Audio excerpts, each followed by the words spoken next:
આજે માઘ સુદ 12 છે, રવિવાર છે, 9/2/2025 વર્ષ. કાલે આપણે પરમાનંદ સ્વામીની વાત કરતા હતા. ક્રોધે કરીને શું થાય છે એના માટે. સ્વામિનારાયણ ભગવાને આવા ભયંકર કરડા કાઠીને વર્તમાન ધરાવ્યા વેરાભાઈને. સત્સંગી કર્યા. સત્સંગી પણ એવા કે કાલે આપણે જોયું કે ધોલેરા જતા હતા. ધોલેરા શું ધોરાજી જતા હતા અને રસ્તામાં દાંતણ કાપ્યો તોય મહારાજે ટોક્યા તો પાછા દંડવટ કર્યા. આવા નિયમવાળા. પણ જ્યારે ખોખરામ અમદાવાદનું મેં કીધું કે લોલંગર બાવો હતો, એને ઉપદ્રવ આદરેલો અને એ ચાન્સ જોતો હતો કે કોઈ રીતે આવો સમય મળી જાય તો સ્વામિનારાયણને પૂરા કરી નાખી. કેમ તો કે સ્વામિનારાયણે બધા આપણા શિષ્યો વારી લીધા છે ચારે બાજુ.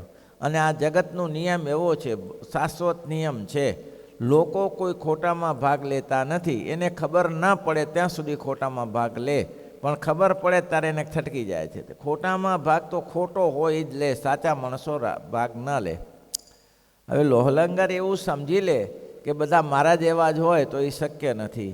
સમાજમાં તો સજ્જનો બી બિરાજે છે, ખલની સામે દુર્જનોની સામે સજ્જન પણ હોય છે. તો એવા શિષ્યો તો કંઈ એ ન વિચારી શકે ને કે બસ આ જ કરવા જ બેસે, એવું તો ન શક્ય બની શકે. એટલે એ શક્ય ન બને. લોલંગરની ચીડ હતી અને ક્યારનો શોધતો હતો એ. અને એમાં શ્રીજી મહારાજ કાંકરિયામાં પોતાને બેઠક કરી, ઉતારો કર્યો. આંબલીના વૃક્ષ સારા હતા ત્યાંથી સંતો બધા ઉતારા કરી શકે. અને ત્યાંથી મહારાજ ખોખરામ અમદાવાદ ગયા. આવી ખોખરામ અમદાવાદ ગયા ત્યાં એને ખબર પડી એટલે પોતે બધા માણસોને તૈયાર કરી રાખેલા. સ્વામિનારાયણ ભગવાન થોડું તો જાણતા જ હતા કે આ ઉપદ્રવ કરશે, કારણ કે એના લક્ષણો ઉપરથી ખબર પડી જાય. આગલે દિવસે સંતોને માર્યા હતા, સંતોને અંદર પૂરી દીધા હતા. 2 સંતો ભિક્ષાવૃત્તિ કરવા ગયેલા અને એ સંતો ભિક્ષાવૃત્તિ કરતાં કોઈ મઠાધીશની પાસે ગયા, નીકળ્યા હશે. એટલે પેલા એ કીધું, ઓહો હો બાપજી પધારીએ પધારીએ, આપ ભી સંતે હો હમ ભી સંતે, આઈએ આઈએ. આ બધા લોલંગરના છે. એ સાધુને એમ તો કે સારું બિચારા સાધુ થઈને ભિક્ષાવૃત્તિ માટે બોલાવે. અંદર ગયા તો અંદર જઈને ઘંટી અને પેલું તો દરણું ધરાવ્યું, આ કરાવ્યું તે કરાવ્યું, પછી ઘંટીની સાથે બાંધી દીધા અને મારવા લાગ્યા. ખૂબ માર્યો. આ વાતની ખબર પડી સત્સંગીઓને કે ભાઈ આ તો સાધુને પૂરી દીધા છે લોલંગરના શિષ્યોએ અને મારકૂટ કરશે. અને આ લોકોનો ઈરાદો મારી નાખવાનો જ હતો. એટલે પહેલાં બે સત્સંગીઓ શેઠિયાના કપડાં પહેર્યા, ધોતી અને લાંબા જભા પહેરી, માથે મોટી પાઘ, ઉપર ટીપણું નાખ્યું અને 2 જણા ગયા. બાપજી જય રામજી કી, જય રામજી કી. बात एम છે કે अच्छा भंडारा करना है, जो खर्च लगेगा वो बोलिए, अच्छा भंडारा हो जाए, साधु को भोजन तृप्त करना है. तो मठाधीश के हो जाएगा, कोई चिंता नहीं. अच्छा अच्छा क्या खर्च लगेगा? खर्च 300 रुपये. 300 नहीं 500 देंगे, तो अच्छा भंडारा करो, भंडारा अच्छा करो, आप चिंता मत कीजिए. आप जैसे साधु भोजन करेंगे तो हमारा कल्याण हो जाएगा. એમ કરીને પછી આમ તેમ ફરવા લાગ્યા. તો પેલા સાધુને 2 બાંધેલા જોયા. તો મઠાધીશને કહ્યું કે બાબાજી, તો કે भंडारा बंद कर देना. क्यों भाई? ये जब से स्वामीनारायण का साधु जहाँ रहता है ना, मैं हम भंडारा नहीं देते, हम उसके विरोधी है. हाँ हाँ हाँ, तो क्या करें? इसको निकालना पड़ेगा, इसको निकालने के बाद ही भंडारा पक्का होगा. પેલા મઠને મઠાધીશને થયું કે આ 2 સાધુ નિકાલે ભંડારો જાય, એ તો ચા બને. નિકાલો ઉસકો, છોડ દો ઉસકો, નિકાલ દો ઉસકો બહાર. અને 2 સાધુને બહાર નીકાળી દે. એ ભાગ્યા જાય ત્યાં મહારાજની પાસે. આ વાતને મહારાજને ખબર હતી કે આ તકલીફ કરશે જ. એટલે મહારાજે પહેલેથી સાવચેત હતા. પછી 50 કાઠીઓ સાથે હતા. એમાં મુખ્ય આ મિલનના ગામના આધુઈના 4 ભાઈઓ હતા, લાધાજીના દીકરાઓ, એ મુખ્ય હતા. તોડી નાખે એવા હતા. સુરો ખાચર ને જોબન પગીને આ બધા ત્યાં સાથે મહારાજની સાથે. એમાં મહારાજે જ્યારે જમવા નથુભાઈના નથુભટ્ટના ઘરે જમવા બેઠા અને લોહલંગરની આટલી મોટી સેના, કોઈને કલ્પના વગરની સેના, કેટલા બધા હથિયારધારીઓ, પટ્ટા ખેલનારા મારા બેટા જબરજસ્ત, કોઈ ભલભલાને આંબે નહીં એવા આવીને હજી તો જ્યાં મહારાજ જમે છે ને આ કાઠીઓ તો હજી વિચાર કરે છે કે શું છે શું નથી, આ કેમ આવ્યા છે ને, અને તો તે મારો મારાની રાડો પાડી, મારો મારો મારો. કાઠીઓ કે મારા બેટા તો મારવા આવ્યા, હા તો કે સજ્જનના દીકરા જરૂર છે, ત્યારે આપણે એમ માનતું કે કામ પ્રસંગે આવ્યા છે. કાઠ્યો કે આપણે સાવધાન થયો ને મહારાજે આજ્ઞા કરી કે આપણો ધર્મ સંભાળી લ્યો. અત્યારે આપણો ધર્મ સંભાળવો પડે, કારણ કે કોઈ મરવા તો ન દેવાય. અને કાઠીઓને ઓર્ડર થયો, આજ્ઞા થઈ, અને કાઠીઓ જામી પડ્યા, એવા જામી પડ્યા, કોઈના હાથ કાપી નાખ્યા ને કોઈના ગરદનથી ગયા ને કોઈના પગ કાપી નાખ્યા ને છીઓ ભીઓ. આ તો છત્રીઓ હતા. હવે આને ગમે એટલી પ્રેક્ટિસ કરી હોય, પણ પ્રેક્ટિસ કેવી, પેલો તરવા ગયો એને જેવી. તરવામાં માટે પેલી પ્રેક્ટિસ કરી. ક્યાં પ્રેક્ટિસ કરી? તો કે પાણી, પત્ર ઉપર. એ પત્ર ઉપરની પ્રેક્ટિસ કામ ન કરે ને ભાઈ, એ પાણીમાં પ્રેક્ટિસ કરવી પડે. હવે આ તો પાણીમાં પ્રેક્ટિસ કરનારા અને પેલા પત્ર ઉપર પ્રેક્ટિસ કરનારા, એ ક્યાં મેળ બેસે? અરે છીઓ ભીઓ, મારો કાપો મારો કાપો. તો ત્યાંથી તે શબ્દ મળ્યો, ભાગો ભાગો ભાગો. બધા ભાગ્યા ત્યાંથી. અને સ્વામી નિષ્કુળાનંદ સ્વામી લાગે, ચાર પાડ્યા ચોકમાં, બીજા ભણેણી ભાગ્યા. ચાર તો ત્યાં જ મુખ્ય હતા, જે ચારના એને પ્રધાનમંત્રીઓ હતા, એને તો ત્યાં જ પાડી દીધા. એ અવસરે આ વેરજી સાધુ હતા ને, વેરાભાઈ સાધુ હતા. પડી શાન પરમાનંદ સ્વામી શાન ના કરી, ખબર ને લોહી ઉકળી ગયું. પોતે જાતે તો ગ્રાસ્યા ને, લોહી ઉકળી ગયું. અને ગમે તેથી તરવાર ઉપાડી અને ઘાય ઘાય લાગ્યા કે આજે હાથ ખોલો થયો, આજ હાથ ગરમ થયો. ઘણા દિવસથી એમને કંટાળી ગયા છીએ, ઉડાડી દીધા. ને એ તો બધું થયું, પણ થયું શું ભાઈ? પરિણામ ક્રોધે કરીને શું થયું? સાધુનો ધર્મ નથી. એ ક્ષત્રિયો હતા કરનારા, આનો ધર્મ નહોતો, સાધુનો ધર્મ નહીં. તો બધું ફતી ગયું. પછી આવતા રસ્તા ઉપર લોહી ધધકતું જોયું, કાન ઉપર હાથ નાખ્યો તો આખો કાન કપાઈ ગયેલો. અરે અરે ગજબ થઈ ગયો, ગજબ થઈ ગયો. હવે શું? પણ હવે મહારાજ તો ખીજા વગર નહીં રહે. મારો ક્યાં ધંધો હતો, મારે ક્યાં આ કરવા જેવું હતું? સારું લોહી ઉકળી ગયું. પછી તો લોહી બંધ ના થાય, બહુ મહેનત કરી, કર નાખો કપાઈ ગયેલો.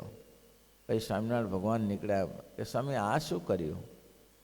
મહારાજ મારી ભૂલ થઈ ગઈ અને હું આમાં કૂદી પડ્યો. સ્વામી કે આ બધા ગ્રસ્યાઓ હતા ને, તમારે ત્યાં જરૂર હતી. સાધુનો ધર્મ છે, અહિંસાવાદનો, તમારે આ શોભે નહીં. મહારાજ ભૂલ થઈ, લોહી તો બંધ કર્યું. પછી મહારાજ કે હવે સ્વામી એ તો બધું થશે, પણ એક મહત્ત્વની વાત જશે, સાધુમાં નહીં રહેવાય. ખંડિત મૂર્તિઓને અમે રાખતા નથી. અને વસ્ત્ર પહેરાવી દીધા સફેદ. એવા પસ્તાયા, આજીવન પસ્તાવો રહ્યો કે સારું મહારાજે આવી હાથીની અંબાડી બેસાડીને ગાધડે બેસવું પડ્યું. એટલે ક્રોધે કરીને આવું થાય છે. ક્રોધથી દૂર રહો. શું જરૂર? ક્રોધ તો કરવો જ નહીં, તો કે કરવો પડે, પણ ક્રોધ ક્રોધ જ છે. ક્રોધને કંટ્રોલમાં રાખો તો ક્રોધથી કામે થાય. તો કહું ઉદ્ધત કોઈ ચાલતો હોય તેના સામે ક્રોધ કરવો જ નહીં. છોકરાઓ ગમે તેમ અંઠી જાય તો કામ કરવો નહીં, ક્રોધ કરવો નહીં. ક્રોધ કરતાં આવડવું જોઈએ, ક્રોધ કરીને વાળતા આવડવું જોઈએ. ક્રોધ કરો તમે, પણ તમારો પાછું મેં કીધું ને, તબલાનો જ્યારે વાજિંત્ર બંધ થાય ત્યારે એના ડટા ઉતારી નાખવા પડે, ત્યારે મગજના ડટા ઉતારી નાખવા પડે. 24 કલાક ક્રોધમાં ને ક્રોધમાં નહીં. ઓટા ઉપર બેઠા હોય ને કે આપણે કોઈ પૂછે કાકા બેઠા છો, દેખાતું નહીં. હવે એ કહેવાની ચા જરૂર હતી, દેખાતું નહીં? હા બેઠા છીએ, થોડી વાર બેઠા આરામ. તો નહીં, આવડું જ બોલવાનું. ખબર નહીં શું હોય છે, પ્રકૃતિ જ લોકોની એવી હોય છે. ઘર બરબાદ કરી નાખે, ઘર બરબાદ કરી નાખે ક્રોધમાં ને ક્રોધમાં. એમાં ઘણીવાર તમે જોતા છો ગ્રસ્તાશ્રમમાં સાસુ વહુના ઝઘડા સખત ચાલ્યા કરે. બાપ દીકરા કરતાં ચાલે ને સાસુ વહુના જબરજસ્ત ચાલે. શેના માટે? તે આમ નથી કર્યું, તે આમ નથી કર્યું. એમ જ માને છે સાસુ, એમ જ માને છે કે આ ગુલામ જ છે, આપણે તે આવી છે. હવે ગુલામી એને ભોગવે તો પહેલી એ સહન ન કરે, આજે ને એને કાલે. પણ એને પ્રેમથી કહેવાય કે ભાઈ આ વસ્તુ આ રીતને આપણે કરીએ છીએ આપણે. તો આ ક્રોધમાં ને ક્રોધમાં દુનિયા આખી બરબાદ થાય છે, ભલભલા ઉઠી જાય. જુઓ તો ખરા કેવું થાય છે. એક એક સંતને બ્રહ્મરાક્ષસ શોધેલો. સંતને ક્રોધે કરીને શું થાય જોવા જેવું છે. બ્રહ્મરાક્ષસ વર્ગ્યો, સંત હશે કે ગ્રસ્ત હશે, કોઈ સારંગપુર લઈ ગયા. હવે મારા બધો ગમે એટલું કરે ને તો એ બ્રહ્મરાક્ષસ દૂર ન થાય. ભણેલો ગણેલો બાજુ. અને સામાન્ય માણસ ભૂત થાય ને, બ્રહ્મરાક્ષસ થાય ને, એને તો બ્રહ્મરાક્ષસ થાય કોણ? ભૂતોનો અધિપતિ એને બ્રહ્મરાક્ષસ કહેવાય. હવે એ કેટલા વાના તૈયાર થયો ત્યારે બ્રહ્મરાક્ષસ થયો હોય. હવે પાછો પડે. જન્મમંગલના સ્તોત્ર કરે તો એનાથી ડબલ જોરથી બોલે. સર્વમંગલ સ્તોત્ર બોલે કે તમને શું આવડે ત્યારે કે લે હવે આને કેવી રીતે જાય? આપણે કે જન્મમંગલના પાઠ કરો નીકળી જશે. આ કે હું જન્મમંગલના પાઠ કરો તો કે હનુમાન ચાલીસા કરો. તે મને નથી આવડતા હનુમાન ચાલીસા, હું એ કરું છું ને કે હનુમાન ચાલીસા કરો કરો હનુમાન ચાલીસા. જાય બીજો મારો બધો જાય નહીં. એ બ્રહ્મરાક્ષસને આટલી મહેનત કરી પણ કોઈ રીતે જાય નહીં. પછી રવિશંકર મહારાજને બધા જોયું કે આને તો કાળ ભૈરવને વશ કર્યો છે. એ બ્રહ્મરાક્ષસે કાળ ભૈરવને વશ કરેલો હતો. હવે આ તૂત કાઢતા પહેલાં પહેલું તૂત કાઢવું પડે. હવે એના થકી આ બ્રહ્મરાક્ષસ છૂટો થાય તો કંઈક એનું થાય. હવે એને કાળ ભૈરવનો વશ કરેલો એટલે કોઈ રીતે અંત આવે એવો નહોતો. આ ઇતિહાસમાં આપણી વાતો બધા સંતો કે આ એની ચન બનેલો કિસ્સો છે. હવે એ છૂટું ના પડે ગમે તેમ કરીને. પછી એના માટે છેલ્લો મંત્ર છે, મૂળ મંત્ર ગોપાળાનંદ સ્વામીનો બનાવેલો. તો કે મૂળ મંત્ર ચાલુ કરો. હવે મૂળ મંત્ર ચાલુ કરતા એમ નિયમ એવો છે કે ખાનગી કરવો, જાહેર ના કરાય. મનમાં કરવો પણ જાહેરમાં બૂમો પાડીને મૂળ મંત્ર ના કરાય. એટલે તો મંત્ર સાધના ખાનગી રાખી છે. જન્મંગલના પાઠ હોય કે માળા હોય, સ્વામિનારાયણ સ્વામિનારાયણ સ્વામિનારાયણ, કલ્યાણ થાય લોકોનું કામ થઈ જાય. સ્વામિનારાયણ સ્વામિનારાયણ કરો તો તમારું થઈ જાય. પણ જે તમે આમ અંદરથી નાભીમાંથી જે નાદ કાઢો, સ્વામિનારાયણ સ્વામિનારાયણનો નાદ કાઢો, એ ફળશ્રુતિ કદાચ ના મળી શકે. બાકી ભગવાનનું નામ તો અમૃત સિદ્ધિ યોગ છે એટલે એમ જ મળી શકે. તો કેટલા માટે ક્રોધ. પછી શું થયું? બ્રહ્મરાક્ષસને સામને ઊંચેથી મૂળ મંત્રનો જપ કર્યો. મારો બેટો આ કાલ ભૈરવે લઈ લીધો મંત્ર. કાલ ભૈરવે મંત્ર લઈ લીધો, આ મૂળ મંત્ર. અને કાળી ચૌદસના દિવસે બેસી ગયો મારો બેટો જપ કરવા. 1.25 લાખ મારા બેટા જપ કર્યા કાલ ભૈરવે. 1.25 લાખ જપ કર્યા પછી થયો શું? આખા શરીર ઉપર કવચ થઈ ગયું. હવે મારી નાખો તો કશું થાય નહીં, કૂટી બારો તો થાય નહીં. તો કે આ તારું ભૂંડું થયું કે આ થોડી ઘણી શક્યતા હતી, શક્યતા ગઈ. ગોપાળાનંદ સ્વામી ત્યારે વિદ્યમાન સ્વામી આ તો મા ઉપાધિ થઈ. શું થયું? તો કે હારું આવું થયું. જૂની વાતો છે બધી. કે હારું આ તો બ્રહ્મરાક્ષસે આ મા મંત્ર લઈ લીધો, જે મૂળ મંત્ર. સ્વામી મને આમને તો શી ખબર પડે મૂળ મંત્ર લઈ લીધો. એ તે ગોપાળાનંદ સ્વામીને કહ્યું. ગોપાળાનંદ સ્વામી ધ્યાનમાં બેઠા કે ભાઈ મારો બનાવેલો મંત્ર મારા બેટાએ કંઠસ્થ કરી નાખ્યો અને 1.25 લાખ મંત્ર જપ કરી નાખ્યા અને ચારે બાજુ આચ્છાદન કવચ કરી નાખ્યો. કોઈ રીતે શક્યતા નથી. પણ કરવું શું સ્વામી? હવે આનાથી છૂટું કેવી રીતે પાડવું? તો સ્વામી કે હવે એક જ ઉપાય છે. શું? એને જો અલગ પાડવો હોય કાળ ભૈરવને તો એક જ કામ કરવું પડે. એને એવા મંત્રો બોલો કે ખીજાય, ક્રોધ કરે. ક્રોધ કરશે ને તો મંત્ર તૂટી જશે, આ કવચ તૂટી જશે. તે સિવાય કોઈ ઉપાય નથી. પંડિતો ભેગા થઈને આમથી આમ મંત્ર બોલે ને આમ કાળ ભરે એવો ખીજાણો અને કાળ ઓલો મંત્ર મૂળ મંત્ર તૂટી ગયો અને પછી કાળ ભરો નીકળ્યો. આ ક્રોધે કરીને આવો મંત્ર 1.25 લાખ મંત્ર જપી નાખેલા અને કોઈ રીતે મંત્ર જાય. મૂળ મંત્ર તો ગોપાળાનંદ સ્વામીનું ભલભલાને ઉડાડી દે છે એવો મંત્ર છે મૂળ મંત્ર.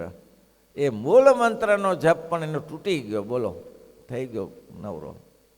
એટલા માટે મહારાજે કહ્યું કે મહારાજ કહે છે ક્રોધ કરશો તો સુખી નહીં થાવ. ક્રોધ ના કરતા. ક્રોધ કરવામાં કોઈ વ્યક્તિ ઉપર ક્રોધ કરો. ક્રોધ એવું છે, ક્રોધ જો બારે ફેંકો તો બીજા હેરાન થાય. બારે ક્રોધ કરીએ કોઈના ઉપર તો બીજા દુઃખી થાય ને. તો ક્રોધને અંદર અંદર ભરાવી નાખીએ તો મનમાં ઘણા લોકો નહીં મનમાં સમી રાખતા હોય, કંઈ બોલી ન શકે.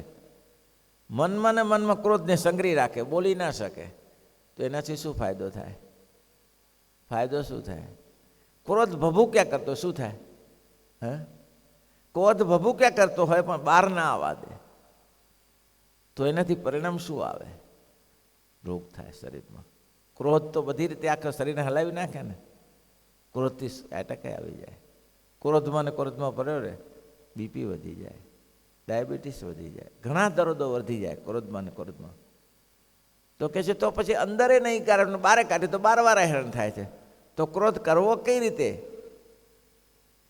તો લિંકન થેરાપી સારી છે. અને અત્યારે એક આવા ક્લાસો ચાલે છે. ક્રોધ કરો તો સજીવ ઉપર ના કરો, ક્રોધ કરો તો નિર્જીવ ઉપર કરો. ક્રોધ કરો તો નિર્જીવ ઉપર કરો, સજીવ ઉપર ના કરો.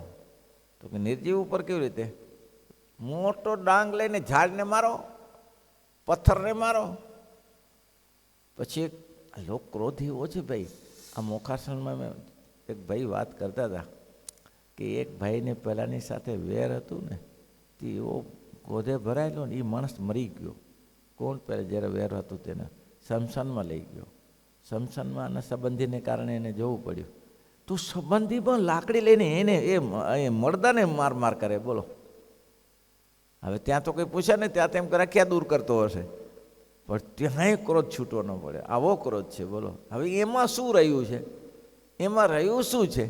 એને માર કરે, ગોદા ભરાવે એને મારો બેટો કે જિંદગી હેરાન કરીને ગયો. પણ હવે પણ એમાંથી શું તું જિંદગી હેરાન કરીને ગયો કે ના દો? આવો ક્રોધ છે. હો, એટલે કે તમે એક થેરાપી લઈ લો. શું?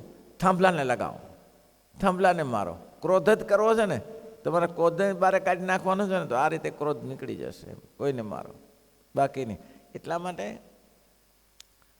વિદેશમાં આવા ક્લાસો ચાલે છે ક્રોધ દૂર કરવાના. એ થેરાપી એવી છે કે તમને જેના ઉપર ક્રોધ હોય ને એનું પૂતળું બનાવી આપે, પૂતળું બનાવી આપે અને પૂતળાને મારો તમે, અને ચશ્મા આપે કે ભાઈ આજુબાજુ કોઈને ફટકારતો નહીં પાછો. એને થાય આવી રીતે ક્રોધ નિવારણ કરવાનું સાધન બતાવ્યું. આ લોકો અલગ અલગ કરે અને એમાં સફળ થતા હશે, ના સફળ થાય નહીં. માણસને આ એક પરિસ્થિતિ એવી જ છે કે આમાં દૂર કરવા માટે એ છે. એમના કરતાં એક બીજી થેરાપી સરસ છે, લિંકન થેરાપી. લિંકનનો એક મેયર હતો, મંત્રી હતો. એને નગર મેયરે, લિંકનને મેયરે એને કાગળ લખ્યો. કાગળ એવો લખ્યો ભયંકર કાગળ લખ્યો કે આમ લોકોના રૂવાડા ઊભા થઈ જાય, અને માણસ મરેલો હતો ઊભો થઈ જાય અને મારવા દોડે એવો કાગળ લખ્યો. એટલે આને મંત્રીએ કહ્યું લિંકનને કે હું ઉડાડી દઉં કે એ શું સમજે છે ને જાતે? એ જાતે સમજે છે શું? અત્યારે જેને પૂરો કરી નાખવું. આપણે વિશે એવું લખે એટલે જરૂર ચાલતું હશે એ ત્યારે. લિંકને એ જ કરાય, લિંકનને સપોર્ટ કર્યો, એ જ કરાય. હા, કરવું જ જોઈએ, એને ખબર પાડી દેવી જોઈએ, બીજી વાર આ ધંધો ન કરે. લિંકન ધીમે રહીને કે એક કામ કરીએ તો શું?